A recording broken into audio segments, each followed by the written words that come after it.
আমার হাতে খাবে, আঙুলের স্পর্শ লাগবে কিন্তু ঠোঁটে। গ্লাভস পরে নিব? এসা চোখ তুলে ফুয়াদের দিকে তাকালো, বিষণ্ণ গলায় বলল, আমার যেতে ইচ্ছে করছে না, আপনি খেয়ে নিন। আমি চলে যাওয়াতে তুমি বোধহয় একটু বেশি দুঃখ পেয়েছো। সেই অভিমান ভুলতে পারছো না। অভিমান নিয়ে না হয় তুমি কটা দিন আমার সাথে থেকো। এরপর যদি মনে হয় আমি খারাপ স্বামী, তাহলে আমার সাথে বিয়ে রাখার দরকার নাই। ফুয়াদ এক প্রকার জোর করে এশার মুখে খাবার তুলে দিয়ে বলল, আমাকে বিশ্বাস করতে দ্বিধা হচ্ছে। ভাবছো আমি হয়তো আবারও নিখোঁজ হয়ে যাব। তোমার এই অবিশ্বাস তৎক্ষণাৎ দূর করে দেওয়া তো সম্ভব না। তবে একটা প্রস্তাব দিই তোমাকে, এই এক সপ্তাহ আমি তোমাকে একটুও ছুঁবো না। তুমি যে ভয়াবহ খোঁড়া দিয়েছো আমাকে, যেদিন তোমাকে লন্ডন নিতে পারবো সেদিন আবার নতুন করে ফুলসজ্জা করব। এশার চোখ দিয়ে ঝরঝর করে জল গড়াচ্ছে। অনেকক্ষণ যাবৎ এই কান্না চেপে রেখেছিল। কেন কাছে তা সঠিকভাবে গুছিয়ে ভাবতে পারছে না। এগুলো চোখের জল নাকি অভিমানের বরফ গলা পানি? তাহলে বেশি করে কাঁদো, যাওয়ার আগে যেন একবার জড়িয়ে ধরে যেতে পারি। কতদিন পর পেট ভরে খেলো এশা।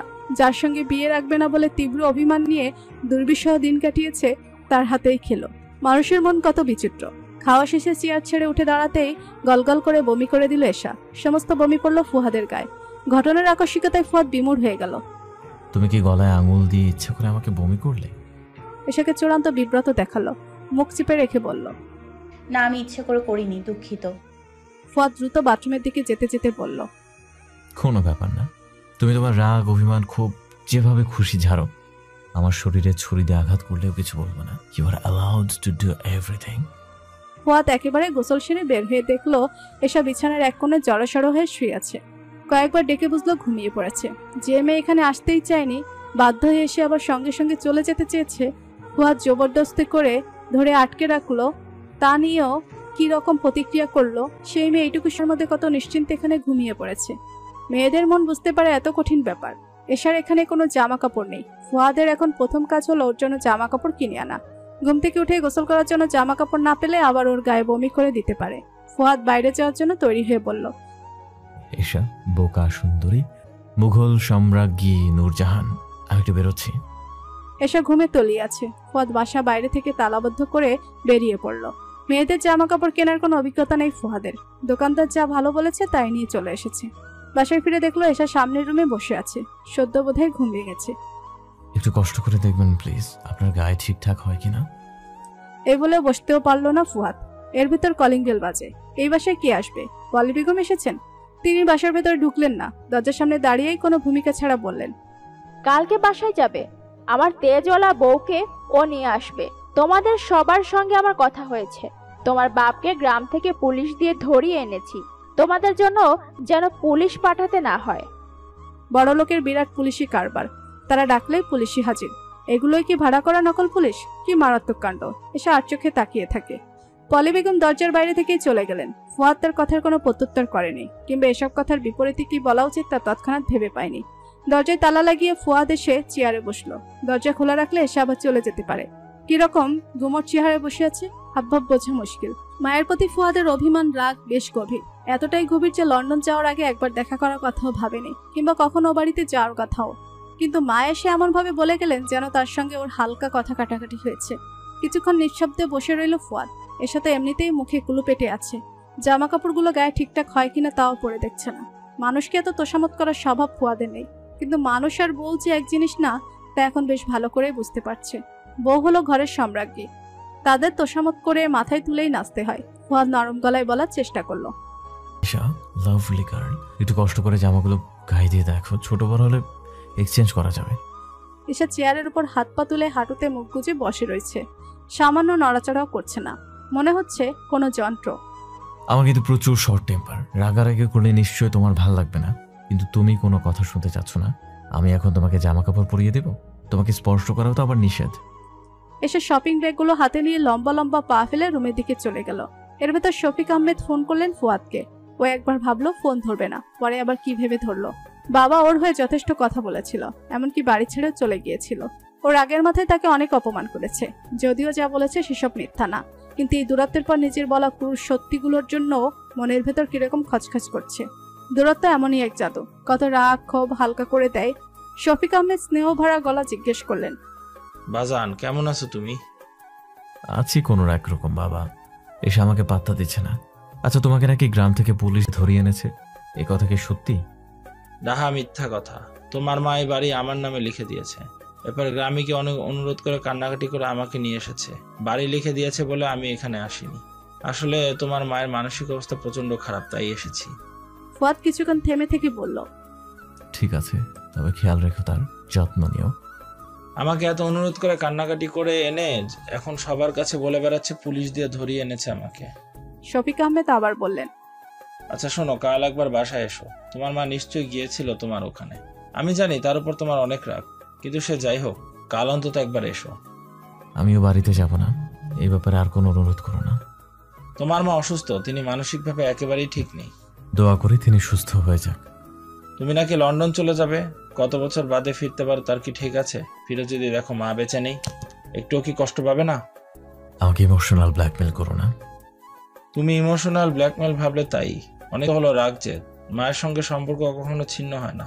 সত্যি তোমার মা অনেক পরিবর্তন হয়েছে, নয়তো কি আমি তোমাকে আসতে বলতাম? আর পরিবর্তন না হলে পলি বেগমের মতো মানুষ কি তোমার বাসায় গিয়ে তোমাকে আসতে বলে? ফুয়াদ কিরকম অস্থিরতা অনুভব করে, কি জন্য এই অস্থিরতা তো নির্দিষ্ট করে বুঝতে না পারলেও এইটুকু বুঝতে পারছে সময়ের সাথে সাথে অনেক কঠিন প্রতিজ্ঞাও নড়বড়ে হয়ে যেতে চায়। শফিক আহমেদ ফোন রাখেন। ফোন রাখার আগে তিনি বললেন, এসা তোমার উপর রাগ করে আছে, তাই পাত্তা দিচ্ছে না। এটা নিয়ে দুশ্চিন্তা করো না, রাগ ভাঙানোর চেষ্টা করো। অল্পতে রেগে গেলে হবে না, সংসার হলো ধৈর্যের পরীক্ষা। এসা যে শপিং ব্যাগ নিয়ে রুমে ঢুকেছে, একবারে গোসল সেরে বের হয়েছে। ভেজা চুলে তোয়ালে পেঁচিয়ে আবার সেই চেয়ারের উপর এসে হাঁটুতে মুখ গুজে বসেছে। শফিক আহমেদের সাথে ফোনে কথা বলা শেষে খেয়াল করলো ফুয়াদ। ও নিজের চেয়ার ছেড়ে উঠে গিয়ে এসার পেছনে দাঁড়ালো। চুল থেকে তোয়ালেটা খুলে বলল, ভেজা চুল এভাবে বেঁধে রাখলে ঠান্ডা লাগবে। লাগুক। ফুয়াদ আর একটা শুকনো তোয়ালে এনে ওর চুল মুছিয়ে দিতে দিতে জিজ্ঞেস করলো, ঈশা, তুমি কি আমার পর রাগ জেদ ক্ষোভ ছাড়াও অন্য কোনো ব্যাপার নিয়ে বিষণ্ণ? এর বাইরে কি কিছু নিয়ে দুশ্চিন্তা করছো? এসা নিচের মাথা ফুয়াদের দিকে এলিয়ে দিয়ে চুপচাপ চোখ বুজে থাকলো। ওর লম্বা চুল মেঝেতে লুটোপুটি খেতে লাগলো। ফুয়াদ একটা চেয়ার টেনে এনে বসে চুলগুলো নিজের কোলের মধ্যে রাখলো। মেয়েটার এত বিষণ্ণতা মলিনতাও কিভাবে দূর করবে? নিজেকে বিশাল অপরাধী মনে হচ্ছে ফুয়াদের। এসে ওকে দেখে কিরকম শক্ত থাকার ভান করার চেষ্টা করলো, অথচ এখন কিরকম মুষ্টে পড়ছে। কিছুক্ষণ পর ফুয়াদ খেয়াল করলো এসে আবার ঘুমিয়ে পড়েছে চেয়ারের উপর ওভাবে। কি আশ্চর্য কাণ্ড, কিছুক্ষণ আগেই তো ঘুম থেকে উঠলো। ও নিখোঁজ হওয়ার পর থেকে এসা কি ঠিকঠাক ঘুমাতে পারেনি? ও ফিরে আসাতে এখন নিশ্চিন্তে অনুভব করছে, সেজন্য এত ঘুমাচ্ছে। দুশ্চিন্তাগ্রস্ত মানুষ তো এভাবে ঘুমাতে পারে না। চেয়ারে বসে ঘুমানো যায়? যে কোনো মুহূর্তে ধপ করে পড়ে যেতে পারে। এখন উপায় হলো কোলে নিয়ে বিছানায় শুয়ে দেওয়া। এই স্পর্শ করা নিয়ে আবার কোন কেলেঙ্কারি হয় আল্লাহ জানেন। চুল মুছে দিল তা নিয়ে তো কিছু বলল না। ফুয়াদ একটু সাহস পেল, ও এশাকে কোলে তুলে নিয়ে বিছানায় শুয়ে দিল। মেয়েটার ওজন আগের চেয়ে কমে গেছে। এশার ঘুম ভাঙলো পরের দিন সকালে, ভোর সকালে না 9টার দিকে। ফুয়াদ অনেক আগেই বিছানা ছেড়েছে। কি এক অস্থিরতায় ওর ঘুম ভালো হচ্ছে না। চোখ মেলাই তাজা ফুলের ঘ্রাণ পেল এশা। বেড সাইড টেবিলের উপর রাখা, সঙ্গে বারান্দা থেকে আসা সিগারেটের গন্ধও পেল। ফুয়াদ বারান্দায় অন্যমনস্ক হয়ে দাঁড়িয়ে আছে। হঠাৎ জানালা দিয়ে রুমের দিকে চোখ পড়তেই দেখলো এশার ঘুম ভেঙেছে। ও সিগারেট ফেলে রুমে এসে বলল, ফ্রেশ হও, রাতে কিছুই খাওনি, খাবে? কোনো ঘাড়তারামি করবে না। আমি তো চেয়ারের উপর ঘুমিয়েছিলাম, এখানে আসলাম কিভাবে? তোমাকে ক্রেন দিয়ে তুলে ওই রুমের চেয়ার থেকে এই রুমের বিছানায় এনেছি। এসা ফ্রেশ হয়ে এসে দেখলো ফুয়াদ নাস্তা রেডি করেছে গম্ভীর চেহারায়। পাউরুটি, জেলি, ডিম পোস্ট, কিশমিশ, বাদাম, সঙ্গে কফি। খেয়ে দিয়ে তৈরি হয়ে নাও, তোমার শ্বশুর বাড়ি যাব। এসা অবাক হলেও কোনো প্রশ্ন করলো না। ওর ধারণা ছিল ফুয়াদ এত সহজে ওখানে যাবে না। মা ফোন করেছিল, যাওয়ার জন্য অনুরোধ করছে। ফুয়াদ একটা দীর্ঘ নিঃশ্বাস ফেলে বিন ব্যাগ চেয়ারের উপর শুয়ে আবার বলল, সম্পর্ক ছিন্ন করা আসলে কোনো সহজ ব্যাপার না। রাগে যেতে আমরা কত কিছু ভাবি, তুমিও হয়তো ভেবেছো আমার সঙ্গে আর থাকবে না। এসা কিছু বলল না, ও চুপচাপ খেয়ে চলেছে। কিছুক্ষণ পর তাকিয়ে দেখলো ফুয়াদ চোখ বুজে শুয়ে আছে। খাওয়া শেষ করে ও শ্বশুর বাড়ি যাওয়ার জন্য তৈরি হয়ে নিল। রাহাত আর ফয়সাল আগেই পৌঁছেছে। ফুয়াদের দেরি হলো। মালাই অসুস্থ শরীর নিয়ে নাস্তা বানিয়েছে ওদের জন্য। মালা ওদের নাস্তা বানিয়ে খাওয়াচ্ছে। কি ভয়াবহ বিস্ময়কর ব্যাপার। শম্পা কিছুক্ষণ চোখ কপালে তুলে তাকিয়ে থাকলো। মহান আল্লাহ রাব্বুল আলামিন ওকে এই দিন দেখা পর্যন্ত বাঁচিয়ে রেখেছে, তার জন্য তার প্রতি বিশেষভাবে কৃতজ্ঞতা প্রকাশ করছে মনে মনে। ও ফিসফিস করে রাহাতকে বলল, দেখলা, সাহস হচ্ছে বড় ব্যাপার। আমরা যদি সাহস করে ওই বাড়িতে থেকে বের হয়ে না যেতাম, ওই দিন দেখতে পেতাম না। হয়েছে, চুপ করো। ফুয়াদ এসে দেখলো ওদের নাস্তা খাওয়া প্রায় শেষ পর্যায়ে। শফিক আহমেদকে হাসি খুশি মুখে দেখা গেল, কিন্তু পলি বেগম এখনো এখানে উপস্থিত হননি। মালা ওদের দেখে ব্যস্ত হয়ে পড়ল। তোমাদের এত দেরি হলো কেন? বসো, নাস্তা খাও। ফুয়াদ বলল। আমরা খেয়ে এসেছি আপু। রাহাত কটমট চোখে ফুয়াদের দিকে তাকালো। কি যে হয়রান করেছে ওকে এই বদমাসটা, পুলিশ দিয়ে ধরিয়ে বিরিয়ানি খেতে পাঠিয়েছে। রাহাত শম্পাকে বলল, তুমি কিন্তু ওদের সাথে কথা বলবে না, খবরদার। কিছুক্ষণ শম্পা কিছুক্ষণ পরে গিয়ে ফুয়াদকে জিজ্ঞাসা করলো, এই ফুয়াদ, ওই পুলিশগুলো কি আসল ছিল? হ্যাঁ ভাবি, কেন আপনার লাগবে? কাউকে বিরিয়ানি খাওয়াবেন? ও সব তোমার মতো বড় লোকদের কারবার, তবে বিরিয়ানি ভালোই ছিল। অনেক অনেক ধন্যবাদ। ওরা সকলে মেহমানের মতো ড্রয়িং রুমে বসে আছে। এর ভেতর পলি বেগমকে দোতলা থেকে সিঁড়ি ভেঙে নিচে নামতে দেখা গেল। তাকে খুব রুগ্ন দুর্বল মনে হচ্ছে। তিনি এসে সিঙ্গেল সোফাটায় বসে বললেন, আজ আবার হঠাৎ আমার শরীরটা অসুস্থ হয়ে পড়েছে। ডাক্তার বলেছেন মানসিক রোগ, দুশ্চিন্তা, একাকিত্ব। খুব বেশি কথা বলা আমার পক্ষে সম্ভব না। সবাই চমকে গিয়ে তাকালো। পলি বেগমকে এত দুর্বল নমনীয় আগে কখনো দেখেনি। তিনি যে অসুস্থ হয়ে হাসপাতালে বিছানায় ছিলেন তখনও না। তিনি কাহিল স্বরে বললেন, এই বাড়িটা তোমাদের বাপের নামে লিখে দিয়েছি। তোমরা এখন থেকে এখানেই থাকতে পারো, কোনো অসুবিধা হবে না। তোমাদের যার ইচ্ছে ব্যবসায় থাকবে, যার ইচ্ছে চাকরি করবে। তোমাদের কোনো স্বাধীনতা আমি আর নষ্ট করব না। বউদের গহনাগাটি সব বউদের কাছেই থাকবে। বাসায় এখন 2জন কাজের মেয়ে আছে। তোমাদের প্রয়োজন হলে আরো 2-1জন রেখে নিও। যার যা খাবার পছন্দ খাবে, কোনো নিষেধ নেই। এশার যতদূর ইচ্ছে পড়বে। শম্পার বৃষ্টিতে ভিজতে ইচ্ছে হলে ছাদে গিয়ে ভিজবে। মারুফা, তোমার যা পছন্দ তুমিও তাই করতে পারবে। পলি বেগমের কথার বিপরীতে বলার মতো কিছু কেউ তৎক্ষণাৎ খুঁজে পেল না। কিছু সময় ধরে এরকম পিনপতন নীরবতা বিরাজ করলো। এই নীরবতার ভিতরে তিনি সোফা ছেড়ে উঠে বললেন, এই বয়সে একা থাকা খুব কঠিন। তার চেয়ে কঠিন ব্যাপার হলো তোমাদের না দেখে থাকা। তোমাদের কোলাহলপূর্ণ এই বাড়িটা নীরব দেখা আমার পক্ষে আর সম্ভব না। এত অর্থবিত্ত সব তুচ্ছ মনে হয়। আমি নাকি অনেক পাষাণ, নির্দয়। তাহলে তোমাদের ছেড়ে থাকতে পারছি না কেন? তোমরা তো দেখছি আমার চেয়ে বড় পাষাণ। পলি বেগম চোখ মুছতে মুছতে নিজের রুমের দিকে চলে গেলেন। তিনি চলে যাওয়ার পর শফিক আহমেদ সর্বপ্রথম ফুয়াদের দিকে তাকিয়ে বললেন, দেখলে তো তোমার মায়ের অবস্থা। তুমি লন্ডন যাবে এ কথা এখনো তাকে বলেনি। তুমি একটু ভালো করে বলে যেও বাবা।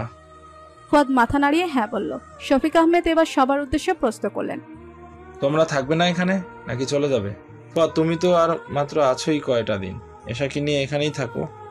ফুয়াদ কিছুক্ষণ চুপ থেকে এশার হাত ধরে বলল, চলো রুমে চলো। এরপর ফয়সাল আর রাহাতও যার যার রুমের দিকে গেল। এশা রুমে ঢুকে আবার সেই হাঁটুতে মুখ গুজে বসে রইল। ও ঠিক করেছিল প্রেগনেন্সির ব্যাপারটা ফুয়াদকে জানাবেই না, লন্ডন যাওয়ার পরে জানাবে। এভাবে তাকে শাস্তি দেওয়ার চেষ্টা করবে। কিন্তু সে জেদটা কেমন হালকা হয়ে যাচ্ছে। আচ্ছা, খবরটা শুনে কি ফুয়াদ খুশি হবে? রাগ করবে? অ্যাবর্শন করতে বলবে? সে তো কত পরিবর্তন হয়েছে, তার এই সিদ্ধান্তের কি পরিবর্তন হয়নি? শম্পা চোখে মুখে চাপা উত্তেজনা। ও রুমে ঢুকে একটু বিশ্রাম না নিয়ে এশার রুমের দিকে এগিয়ে আসতে লাগলো। দরজা খোলা, ফুয়াদ নেই। এসে একা বসে আছে। যাক, ভালো হয়েছে। এশা, তুমি এরকম কেন বলছো বলো তো? আমি তো তোমাকে পেটের সব খবর তোমাকে বলি, আর তুমি এত বড় ব্যাপারটা আমার থেকে গোপন করতে পারলে? কি ব্যাপার ভাবি? এখনো নাটক করছো? আমি ফুয়াদকে বলে দিব। না থাক, এত বড় খুশির খবর তোমারই ওকে দেওয়া উচিত। এসা চমকে গেল। শম্পা ভাবি ওর প্রেগনেন্সির ব্যাপারে বলছে, কিন্তু সে কিভাবে জানলো? মিনারা আন্টি আজকে ফোন করেছেন। তিনি আমাকে ওই খবরটা ফুয়াদকে দিতে বলেছেন। তুমি নাকি এত বড় ব্যাপারটা ফুয়াদের কাছ থেকে গোপন করেছো। তোমার পরিকল্পনা কি? ও লন্ডন গেলে বলবে, ওকে শাস্তি দিবে? খুব খারাপ পরিকল্পনা এশা। এসা এবার সোজা হয়ে বসলো। মা এটা কেন করলো?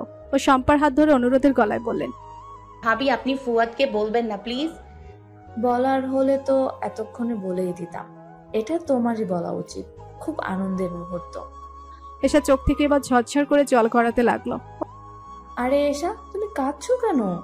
ও ভেজা গলায় বলল, তো কি করব ভাবি, প্রায় 3টা মাস আমি কি রকম মানসিক যন্ত্রণায় দুশ্চিন্তায় ঝাঁঝরা হয়েছি। ভেবেছি তার সঙ্গে আর থাকবো না, কিন্তু দেখেন আমি কত ভালোবাসার কাঙ্গাল। এখন একটু আদর যত্ন করছে বলে সে কথা ভুলে গেছি। আমার অনেক কষ্ট হয়েছে ভাবি, অনেক। রাতে ঘুমোতে পারিনি, গলা দিয়ে খাবার নামেনি। পেছনের দুঃখের কথা মনে রেখে কি হবে বলো তো? বাচ্চা হওয়ার খবর অন্য সবার কত আনন্দের ব্যাপার, অথচ আমার জন্য ছিল দুশ্চিন্তার। এখনো দুশ্চিন্তা দূর হয়নি। ওই লোক এই খবর শুনে খুশি নাও হতে পারে, হয়তো বলবে অ্যাবর্শনের কথা। আরে এত বাড়িয়ে ভাবছো কেন? তুমি এক্ষুনি গিয়ে ওকে খবরটা দাও। কোথায় ও? যাও ডেকে আনো। বাচ্চা হওয়ার খবর শুনে যদি ও অখুশি হয়, অ্যাবর্শনের কথা বলে, তাহলে ওর মতো হাজবেন্ডের কি দরকার? এসা চোখ মুছে রুমের বাইরে গেল ফুয়াদের খোঁজে। তাকে এই মুহূর্তেই খবরটা জানিয়ে দিবে। এটা চেপে রাখার সম্ভব হচ্ছে না, কিন্তু পুরো বাড়ি খুঁজেও ফুয়াদকে পাওয়া গেল না। ওকে রুমে রেখে সে অনেকক্ষণ যাবতই নিখোঁজ। পলি বেগমের এই পরিবর্তন সবার কাছে অবিশ্বাস্য ঠেকছে। বাড়িতে এখন কেবল এই ব্যাপারেই কানাঘুষা চলছে। মারুফার ধারণা তিনি পুরোপুরি সুস্থ হয়ে গেলে আবার আগের মতো স্বৈরাচারী আচরণ শুরু করবেন। এখন অসুস্থ, তাই মন দুর্বল। এসব কথার বিপরীতে ফয়সাল শক্তমুখে ধমক দিয়ে ওকে থামিয়ে দিল। বাড়ির সব জায়গায় ফুয়াদকে খুঁজলো এসা, শুধু পলি বেগমের রুম বাদে, কারণ ওই রুমে তাকে কখনো যেতে দেখেনি। কিন্তু ফুয়াদ এই মুহূর্তে মায়ের রুমেই বসে আছে অনেকক্ষণ যাবতীয়, কিন্তু কথা বলতে অদ্ভুত রকমের সংকোচ। এই সংকোচের কারণ কি হতে পারে? দূরত্ব, রাগ, জেদ, দ্বন্দ্ব, ভাঙচুর, কলহ, সবশেষে মায়ের নত হওয়া, হয়তো আরো অনেক কিছু। পলি বেগম বোধহয় এই নিয়ে 10 বারের মতো জিজ্ঞেস করলেন, তুমি কিছু বলবে বাবা? বলছো না কেন? এভাবে বসে আছো কেন? লন্ডন যাওয়ার ব্যাপারে মাকে জানাতে এসেছো। তার কারণে ওর ভেতরটা কতখানি ভেঙেছে, কত স্বপ্ন ভেঙেছে, জীবনটা কতখানি বিষিয়ে গেছে, সেসব অন্যায় অপরাধের দণ্ডে আজ আর মাপতে ইচ্ছে করছে না। শুধু মনে হচ্ছে সমস্ত রাগ যে ধুয়ে মুছে ভালোভাবে বলে যেতে পারলে নিজের কাছে স্বস্তি পাবে। মা, আমি লন্ডন যাচ্ছি, আগামী সপ্তাহে ফ্লাইট। পলি বেগম বিমর্ষ মুখে কিছুক্ষণ তাকিয়ে থাকলো ফুহাদের দিকে। লন্ডন যাচ্ছ? এশাকে নিয়ে যাবে? আপাতত তো নিতে পারছি না, আমি আগে যাই, তারপর নিয়ে যাব। ও, আর কখনো আসবে বাংলাদেশে? আসবো না কেন? তুমি আর বাবাকে নিয়ে লন্ডন বেড়াতে যাবে, আমরা একসঙ্গে স্নোফল দেখব, চেরি ব্লসম দেখব। পলি বেগম একটু মেলান মুখে হাসার চেষ্টা করে বললেন, সে পর্যন্ত বেঁচে থাকবো বলে মনে হচ্ছে না বাবা। সেই যে চেয়ার থেকে পড়ে জ্ঞান হারালাম, শরীরটা এখনো ঠিক হচ্ছে না। অতিরিক্ত দুশ্চিন্তা করছো। এখন তো আমরা সবাই এসে পড়েছি, শীঘ্রই সুস্থ হয়ে যাবে। আর সন্ধ্যায় তোমাকে ডাক্তারের কাছে নিয়ে যাব। আমার একটু পরেই ডাক্তারের কাছে অ্যাপয়েন্টমেন্ট আছে। তুমি আরেকটু আমার কাছে বসো বাবা, তোমাকে দেখি। পলি বেগম ছেলের দিকে তাকিয়ে থাকলেন। ফুহাদের খানিকটা অস্বস্তির সঙ্গে কিছুটা অপরাধ বোধ হচ্ছে। ও কি খুব বেশি বাড়াবাড়ি অন্যায় করে ফেলেছে? না, তা অবশ্যই না। তবুও কেন মনের ভেতর খচখচ করছে। তৈরি হও, আমি তোমাকে ডাক্তারের কাছে নিয়ে যাব। না, তোমার এত কষ্ট করতে হবে না, তোমার বাবা যাবেন। এটাকে কষ্ট ভাবছো কেন মা? এই বলে ফুয়াদ উঠে দাঁড়ায়। এরপর কিছুক্ষণ চুপ করে থেকে কয়েক পা এগিয়ে গিয়ে মাকে নিঃসংকোচে জড়িয়ে ধরে। মাকে জড়িয়ে ধরা ওর জন্য সহজ কোনো কাজ না, জগতের সবচেয়ে কঠিন কাজের একটি। এক রাজ্যের সংকোচ ঠেলে আর ও সেই কাজটি করে বলল, তুমি অনেক ভালো মা, নিষ্ঠুর নির্দয় পাষাণ না। মায়ের রাগ, জেদ, আত্মগরিমার কারণে বুঝ হওয়ার পর থেকেই পাহাড় সম দূরত্ব আবিষ্কার করে। অন্যদের মতো মায়ের কোলে মাথা রাখার কোনো স্মৃতি নেই ওর, জড়িয়ে ধরার স্মৃতি নেই। আল্লাহ আবদার করার মতো সহজ সম্পর্ক ছিল না। পলি বেগমের মনে হলো তার বুক থেকে বিশাল ভারী কিছু ধপ করে নেমে গেল। বুকে আটকে থাকা কোনো বিষাক্ত কাঁটা উপড়ে পড়ে গেছে। নিদারুণ স্বস্তি পেল, নিজেকে হালকা অনুভব করলো। মনে হচ্ছে ডাক্তারের কাছে না গেলেও চলবে। তোমার অ্যাপয়েন্টমেন্ট কয়টায়? তৈরি হচ্ছে না কেন? এই বলে ফুয়াদ রুম থেকে বেরিয়ে গেল। এশাকে কোথাও দেখছে না। চলে যায়নি তো? ফুয়াদ জিব্বায় কামড় দিল। কি মহাবিড়ম্বনা! ভাবি, এশাকে দেখেছেন? মারুফাকে সামনে পেয়ে জিজ্ঞেস করলো ফুয়াদ। ও তো তোমার খোঁজ করছিল, তুমি কোথায় ছিলে? এর ভিতর এশাকে দেখা গেল। সে হন্তদন্ত হয়ে আসছে অস্থির মুখে। খুব সম্ভবত নিস্তালায়, গ্যারেজে, গেটের কাছে খুঁজতে গিয়েছিল। ফুয়াদকে দেখে রেগে মেগে আগুন হয়ে প্রায় চিৎ করে উঠল। কোথায় গিয়েছিলেন আপনি? কতক্ষণ ধরে খুঁজছি, আহাম্মক কোথাকার। মাঝে মাঝে এরকম গালি টালি দিও, শুনতে তো ভালোই লাগে। একেবারে পাক্কা বউ বউ গালি। ধুর! এসা বসে পড়লো। কি এক রাগে বিরক্তিতে তার কেঁদে ফেলার অবস্থা। ফুয়াদ হাঁটু গেড়ে ওর পাশে বসে জিজ্ঞেস করলো, তুমি কি ভেবেছিলে আমি আবার কোথাও চলে যাচ্ছি? ধুর, তো কি ভাববে? এইটুকু সময় না দেখে এত উতলা হয়ে গেলে, এত উদ্বিগ্ন। আমি আপনাকে একটা কথা বলার জন্য খুঁজছি। যে জন্যই খুঁজো, আমার জন্য ব্যাকুলতা অস্বীকার করতে পারবে? পলি বেগম ডাক্তারের কাছে যাওয়ার জন্য তৈরি হয়ে এসেছেন। তাকে ডেকে ফুয়াদ বলল, আমি মায়ের রুমে ছিলাম, মাকে এখন একটু ডাক্তারের কাছে নিয়ে যাব। তুমিও চলো, আমাকে না দেখে আবার উতলা হয়ে যাবে। আমার কি কাজ, আপনি যান। ফুয়াদ এশার হাত ধরে টেনে দাঁড় করালো। আরে এই অবস্থা আমি বাইরে যাব? গায়ের জামাটা তো ভালোই, সুন্দর লাগছে তোমাকে। পলি বেগমকে ডাক্তার দেখানো শেষে ফুয়াদ মা আর বউকে রেস্টুরেন্টে আসে। তাদের কেউ আসতে চায়নি, ও এক প্রকার জবরদস্তি করে এনেছে। ফুয়াদ দুজনের পছন্দ মতো খাবার অর্ডার করলো।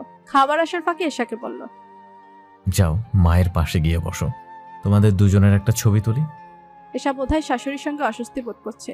করা তো স্বাভাবিক, বিয়ের পর থেকে যে ঝামেলা হলো। তবু একটু সংকোচ নিয়ে গিয়ে তার পাশে বসলো। ফুয়াদ একটা ছবি তুলে বলল, একভাবেই বসে থাকবে? কাঁধে হাত দাও। ও পলি বেগমের দিকে তাকালো। তিনি সহজভাবে বললেন, দাও, সমস্যা নেই। ওয়েটার খাবার নিয়ে এসেছে। খাবারের গন্ধে এসার বমি চলে আসলো। এখানে বমি করলে কিরকম কুৎসিত ব্যাপার হবে। আমার খেতে ইচ্ছা করছে না, পেট ভরা। এই বলে এসা মুখ চেপে বসে রইল। ফুয়াদ ওর জন্য খাবার পার্সেল করে নেয়। বাসায় ফেরার সঙ্গে সঙ্গে অস্থিরমুখী ফুয়াদকে বলল, আপনার সাথে আবার কথা আছে। ওর হাব ভাব দেখে ফুয়াদ সামান্য বিচলিত হয়ে জিজ্ঞেস করলো, কি কথা? কথা আছে তো বলো। তুমি তো আজকাল মুখে কুলু পেটে থাকো। আমি তোমার কথা শোনার জন্য চাতকের মতো অপেক্ষা করি। ছাদে চলুন। ফুয়াদ কোনো প্রশ্ন না করে ওর সাথে ছাদে গেল। মানুষ গুরুত্বপূর্ণ কথা বলে রুমে বসে, আর এসা ওকে ছাদে নিয়ে এসেছে। তুমি কি আমাকে ছাদ থেকে ফেলে টেলে দেওয়ার পরিকল্পনা করছো নাকি? এসাকে ভীষণ দুশ্চিন্ত উৎকণ্ঠিত মনে হলো। চোখে মুখে কি এক আশঙ্কা। ছাদের এই ঠান্ডা বাতাসের ভিতরও ঘামতে ঘামতে বলল, আচ্ছা ফুয়াদ, যে মানুষটা বাচ্চা কাচ্চা পছন্দ করেন না, বাবা হওয়া মানে যার কাছে বিশাল দায়িত্ব, এই ছোট্ট জীবনে অত দায়িত্ব প্রয়োজনীয়তা যার নেই, সেই মানুষটাকে বাবা হওয়ার খবর কিভাবে দেওয়া উচিত? ফুয়াদ কিরকম বোকার মতো তাকিয়ে থাকলো। কি বলতে চাচ্ছে এসা? ব্যাপারটা ধীরে ধীরে বোধগম্য হতেই ও একটা শুকনো ঢোক গিলল। জগতের সমস্ত বিষয় জড়ো করে বলল, মানে কি বলছো তুমি? আপনি কি আসলে একটা আহাম্মক? কি বলছি বুঝতে পারছেন না? আপনি বাবা হতে চান না, তো আমি প্রেগনেন্ট হলাম কেন? আপনাকে আসলে এই ছাদ থেকে ফেলে দেওয়া উচিত। নিশ্চয়ই আপনি খবরটা শুনেছি হননি। এখন কি অ্যাবর্শন করতে বলবেন? 3 মাসেরও বেশি হয়ে গেছে, তা সম্ভব না। সম্ভব হলেও আমি করতাম না। ফুয়াদ কোনো প্রত্যুত্তর না করে হতবুদ্ধি হয়ে দ্রুত একটা সিগারেট ধরিয়ে বিড়বিড় করে বলল, দাঁড়াও, আমার মাথা কাজ করছে না। মা হওয়া সবার জন্য কত আনন্দের, আমার জন্য শুধুই দুশ্চিন্তার। আপনি নিখোঁজ হয়ে গেলেন, সেই অবস্থায় আমি এটা জানতে পারলাম কি যন্ত্রণায় আমার দিন কেটেছে। এখন আপনার মাথা কাজ করছে না। পাশার নির্দয় সন্তান হওয়ার খবর শুনে মাথা কাজ করে না। আরে এমন ইতর লোকের সামনে আমি এখনো দাঁড়িয়ে আছি কেন? এসার ঠোঁট কাঁপছে। একটু পরে বোধহয় হাওমাও করে কেঁদে ফেলবে। ফুয়াদের সামনে আর এক মুহূর্ত না দাঁড়িয়ে বিধ্বস্ত মুখে এক প্রকার দৌড়ে ছাদ থেকে নেমে গেল। ফুয়াদ ছুটে এসে ওকে পেল দোতলায় ওঠার সিঁড়ির মাঝামাঝি। লিভিং রুমে বাসার সবাই বসা। ওদেরকে এমন ছোটাছুটি করতে দেখে উৎসুক চোখে তাকালো। আকস্মিক আক্রমণের মতো ফুয়াদ জাপটে ধরলো এসাকে। স্থানকাল কিছু পরোয়া করলো না। শফিক আহমেদ সেদিকে একবার তাকিয়ে দ্রুত চোখ নামিয়ে নেয়। তাকে বিব্রত দেখাচ্ছে। তিনি মেইন দরজার দিকে হাঁটা শুরু করলেন। এসা চেষ্টা করেও ফুয়াদের আলিঙ্গন থেকে মুক্ত হতে পারল না। ফুয়াদ কেমন ঘোর লাগা দিশেহারা গলায় বলল, আমি তোমাকে জড়িয়ে ধরছি না এশা, তোমাকে স্পর্শ করাও তো নিষেধ। তোমার ভেতরে যে আরেকজন আছে তাকে অনুভব করার চেষ্টা করছি। এসা ছটফটানি থামলো। ও এবার শান্ত হলো। ফুয়াদ সেই শান্ত মুখের দিকে তাকিয়ে পাগলের মতো ওর কপালে গালে চুমু খেতে লাগলো। ফয়সাল চেঁচিয়ে উঠল, এই তোরা এখানে কি করছিস? সমস্যা কি তোদের? যা রুমে যা। ফুয়াদের সম্পিত ফিরে ও এশাকে ছেড়ে লিভিং রুমের উপস্থিত সবাইকে উদ্দেশ্য করে আত্মহারা গলায় প্রায় চিৎকার করে বলল, এশা, মাই লাভলি ওয়াইফ। আমি ওকে অসম্ভব ভালোবাসি। অসম্ভব আমার হৃদয়ের পুরোটা দখল করে নিয়েছে। এই ভীষণ সুন্দর মনের মেয়েটা হচ্ছে মা হচ্ছে, আর আমার মতো আহাম্মককে বাবা হওয়ার অনুমতি দিয়েছে। আমি ওর প্রতি কৃতজ্ঞ। আমি ওকে সারা জীবন পরম ভালোবাসায় আগলে রাখতে চাই। ও সুন্দর চোখ দুটো যেন আমার কানে আর না ভেজে। প্লিজ তোমরা ওকে অভিনন্দন জানাও। এশার পরনে সোনালি রূপালি জড়িতে কাজ করা সাদা রঙের একটি জামদানি শাড়ি, হাতে কানে গলায় স্বর্ণের গহনা, ঠোঁটে গাঢ় রঙের লিপস্টিক, চোখে যত্ন করে আইলাইনার টেনেছে সব সময়ের মতো, চুলোয় খোপায় বেলি ফুলের মালা ফুয়াদ এনেছে। এই চমৎকার জামদানি শাড়িটিও সে এনেছে গতকাল। ওর পছন্দের রং সাদা, সেজন্য এই সাজে কি যে চমৎকার দেখতে লাগছে এশাকে। ও হাঁটুতে মুখ গুজে বিছানার উপর বসে আছে, মনে হচ্ছে অসম্ভব রূপবতী কোনো বিষণ্ণ সম্রাজ্ঞী। ফুয়াদ লাগেজ গোছানো বন্ধ রেখে ওর দিকে তাকিয়ে আছে। এসে হাঁটু থেকে মুখ তুলে বিরক্ত গলায় বলল, কি ব্যাপার? দুপুর হয়ে গেছে, রাতে ফ্লাইট, আপনার এখনো লাগেজ গোছানোর কোনো তাড়া নেই? 3টা শার্ট ভাঁজ করেছেন সবে। ঈশা, তোমাকে দেখতে অমৃতার মতো লাগছে। অমৃতারাও কে? চিনো না তুমি? হুম। অমৃতারা একজন নারী ফুটবলার। ও। ফুয়াদ শব্দ করে হাসলো। মানে তুমি সত্যি চিনো না? অমৃতারা বলিউডের অভিনেত্রী। আমি হিন্দি মুভি দেখিনি কখনো, বাংলাও তেমন দেখা হয়নি, কিন্তু মায়ের সঙ্গে উত্তম কুমার আর সুচিত্রা সেনের অনেক মুভি দেখেছি। মায়ের পছন্দের জুটি ছিল। তাহলে তোমাকে নিয়ে হিন্দি রোমান্টিক মুভিগুলো দেখতে হবে। ঠিক আছে, দেখবো, কিন্তু আপনি কি এই 3টা শার্ট নিয়েই লন্ডন যাবেন? ফুয়াদ আলমারি, ওয়ার্ড্রব, ড্রেসিং টেবিলের দিকে তাকাতে তাকাতে বলল, কি কি যে নিব বুঝতে পারছি না। সবকিছু রেখে তোমাকে লাগেজের ভিতর ঢুকিয়ে নিয়ে যেতে ইচ্ছে করছে। এসা কিছু বলল না। ওর বুকের ভিতর হাহাকার করে উঠছে। ফুয়াদ ওর দিকে তাকিয়ে আবার বলল, এইটুকু ছোট্ট জীবন তোমার দিকে তাকিয়ে থেকেই বোধহয় কাটিয়ে দেয়া যাবে। কি দরকার লন্ডন ফন্ডন যাওয়ার? এই বলে ফুয়াদ লাগেজ রেখে উঠে দাঁড়ালো। এরপর রুম থেকে বের হয়ে গেল। কি আশ্চর্য কাণ্ড! লন্ডনে ভিসা পাওয়া একেবারে সামান্য ব্যাপার নাকি? সবকিছু ঠিক, রাতে ফ্লাইট, আর এখন ইচ্ছে হলো না, দেখে গেলাম না। বাড়াবাড়ি ধরনের খামখেয়ালি এসব। বিয়ের পর থেকে শুনে আসছে সে দেশের বাইরে যেতে চায়। তীব্র ইচ্ছে তার। সে ইচ্ছে এখন এত তুচ্ছ হয়ে গেল।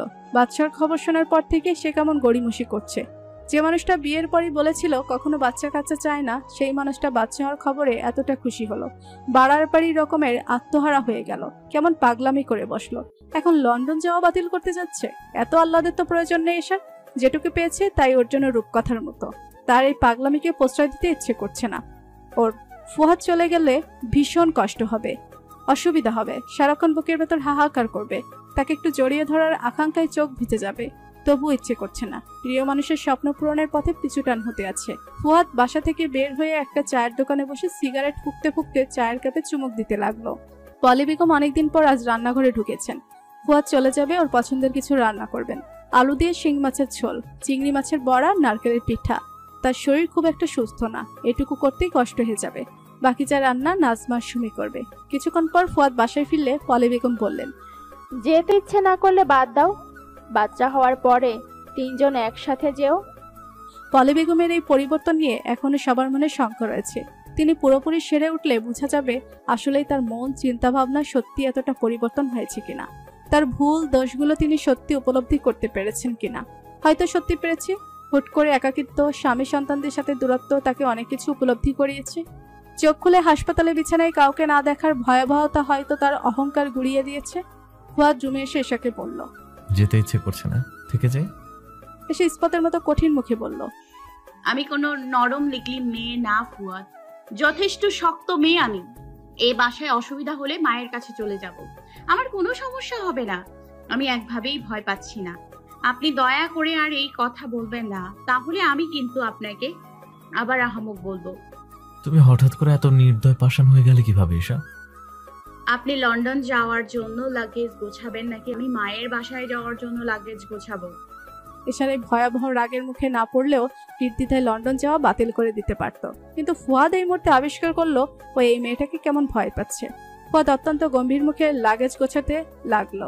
এসে এক দৃষ্টিতে সেদিকে তাকিয়ে আছে। ওর এত লোভ হয় আজকাল সারাক্ষণ ফুয়াদের সাথে থাকার। এই লোভ তো সেই বাড়িয়েছে। এই মানুষটার এতখানি ভালোবাসা পাবে তা তো কখনো ভাবেনি। ও যদি একবার থেকে যেতে বলে সে আনন্দের সঙ্গে লন্ডন যাওয়া বাতিল করে দিবে। কিন্তু এতদিনের স্বপ্ন, এত টাকা পয়সা খরচ হলো তা বলা উচিত হবে না। তোমার কয়টা জামা কাপড় দাও তো ঈশা, অনেকদিন ধরে পড়েছে আমার। আমার জামা কাপড় দিয়ে কি করবেন? বিমানের পাখা মুছবো। ননসেন্স।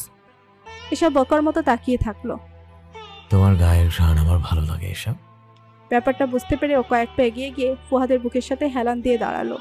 ওর এই মুহূর্তে এত কান্না পাচ্ছে, ফুয়াদকে শক্ত করে জড়িয়ে ধরে বলতে ইচ্ছে করছে, আপনি থেকে যান। ওদের বাচ্চাটা যখন জন্মাবে তখন ফুয়াদ কয়েক হাজার মাইলে থাকবে। ওই দূর দেশে বসে মানুষটা নিশ্চয়ই ব্যাকুল হয়ে থাকবে। ও দুহাতে ফুয়াদের গাল, ঠোঁট, কপাল ছুঁতে ছুঁতে বলল, আমার এত সৌভাগ্য কেন ফুয়াদ? নিজেকে হঠাৎ এত ভাগ্যবতী মনে হচ্ছে কেন? জানি না, আমি আগে চোখ বন্ধ করলেই শুধু দুঃখ দেখতে পেতাম। এখন কি দেখো?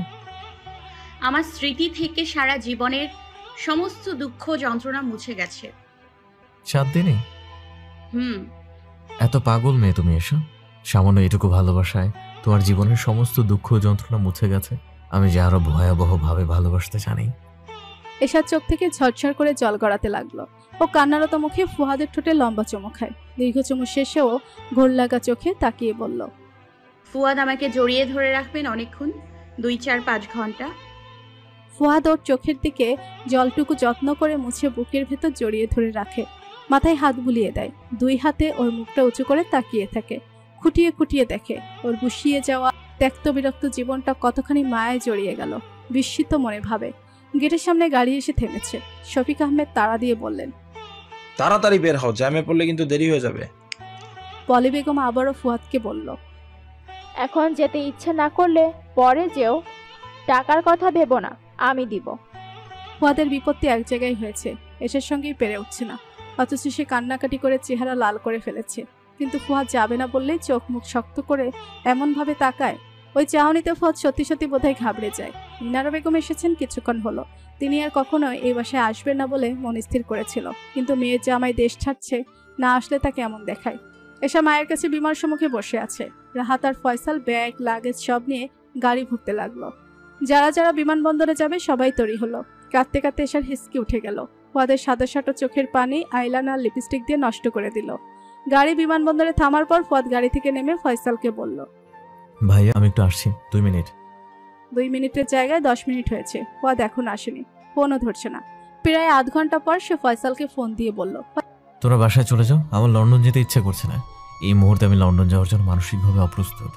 ফয়সাল তেলে বেগুনে জ্বলে উঠল। মানে কি এসব ফাজলামির? তোর যেতে ইচ্ছা করছে না তো তুই বিমানবন্দর পর্যন্ত কেন আসলি? আরে এশার ভয়ে। বদমাস, দুনিয়াতে কাউকে আজ পর্যন্ত ভয় পেতে দেখলাম না। সে এখন বউয়ের ভয় বিমানবন্দর আসে। দুনিয়ার সবাই আর বউ এক ব্যাপার না ভাইয়া। এটা যত তাড়াতাড়ি বুঝবে ততই মঙ্গল। কি এখন তোর ভয় কেটে গেছে? না কাটে। এশার রাগ না কমা পর্যন্ত আমি বাড়ি ফিরবো না। ওর রাগ কমলে আমাকে দয়া করে একটু জানিও। ফয়সাল ফোন কেটে দিয়ে তীব্র বিরক্ত মুখে সবাইকে বলল, ফুয়াদ লন্ডন যাবে না। তোমরা কি এখন এখানে পিকনিক করবে নাকি বাড়িতে যাবে? কোনটা? এ ধরনের কাণ্ড ফয়সাল বা রাহাত করলে সবাই বিচলিত হতো। ফুয়াদ করছে বলেই কেউ তেমন বিচলিত হলো না। সবাই আবার বাসার উদ্দেশ্যে রওনা হলো। এসা থমথমে মুখে গাড়িতে বসে রইল। ফয়সাল ওর দিকে তাকিয়ে বলল, তোমার রাগ কমলে আমাকে বলো। ফুয়াদ জানাতে বলেছে। সে আমার ফোন ধরছে না। আপনি তাকে ফোন করে বলুন যে আমি অত্যন্ত খুশি হয়েছি, সে যেন রাতের ভেতর বাসায় ফিরে। তোমার মুখ দেখে তো মনে হচ্ছে না যে তুমি খুব খুশি হয়েছো। অতি খুশিতে আমি পাথর হয়ে গেছি ভাইয়া। অতি শোকে মানুষ পাথর হয়, খুশিতে কেউ পাথর হয় কিনা ফয়সালের জানা নেই। রাত 2টার দিকে ফুয়াদ ফোন করে বলল, এসা সজা গেছো? কতটুকু রাগ করেছো? একটু গেটের কাছে আসবে? ও গেটের কাছে গিয়ে দেখে ফুয়াদ বাইক নিয়ে দাঁড়িয়ে আছে।